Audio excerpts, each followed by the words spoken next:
Sampai bila? Itu persoalan yang sehingga kini masih tiada jawapan berhubung insiden pencemaran sungai khususnya di Sungai Selangor. Pemerhatian wartawan Astro Awani Hasimi Muhammad mendapati lebih puluhan kilang kecil dan juga besar terus beroperasi di Sungai Gong dan juga di Sungai Selangor. Jarak paling dekat kedudukan kilang-kilang dari sekitar Sungai Gong dan Sungai Selangor dianggarkan kira-kira 800 meter sahaja. Dalam jarak tersebut, kebanyakan yang beroperasi adalah industri kecil dan sederhana IKS. Di Taman Velok Sarawang itu, lokasi pencemaran baru-baru ini, taburan kilang-kilang kecil dilihat bersederakkan beroperasi di lot-lot kedai. Lensa Astro Awani turut merakam sebuah kilang yang disita pihak berkuasa susulan insiden pencemaran Sungai Selangor baru-baru ini. Astro Awani kemudian bergerak ke lokasi yang terletak kira-kira 3 km dari insiden pencemaran iaitu di Jalan Bestari Jaya Utama, Rawang. Di sini kelihatan banyak kilang perindustrian berskala besar beroperasi. Atas faktor geografi, lembangan sungai di Malaysia khususnya di kawasan Muka Sauk sangat terdedah kepada risiko pencemaran. Lokasi saya berdiri ini merupakan lokasi pencemaran di Sungai Gong yang berlaku pada September lalu. Dan beberapa ratus meter dari lokasi ini pencemaran di Sungai Selangor. Selain faktor geografi, kewujudan industri di sepanjang sungai ini juga sangat merisaukan. Jadi apakah penyelesaian kepada kewujudan industri ini?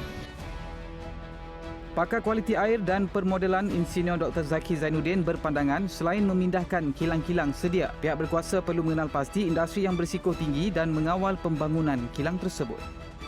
Jadi kita kena wujud, kita kena buat senarai itu terlebih dahulu. Baru kita boleh orang kata itu tahu bahawa kita kena pasti mana yang boleh berada di hulu Muka Sauk yang tidak berisiko tinggi, mana yang tak boleh berada. Jadi kita boleh wujudkan senarai itu.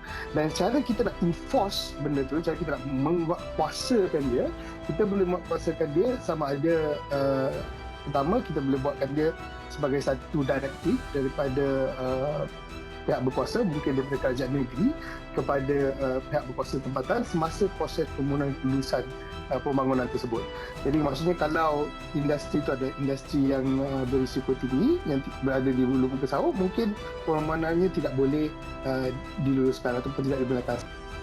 Jelas Zaki, pendekatan rawatan air sisa industri secara berpusat boleh dikaji bagi memudahkan penguatkuasaan terhadap premis berdekatan sungai. Air sisa yang dijana oleh setiap premis ini disalurkan ke satu centralized system yang di mana air sisa itu dirawat. Jadi kalau kita mengambil pendekatan ini, maka penguatkuasaan itu mungkin lebih mudah dilakukan sebab ia hanya melibatkan satu premis berpusat.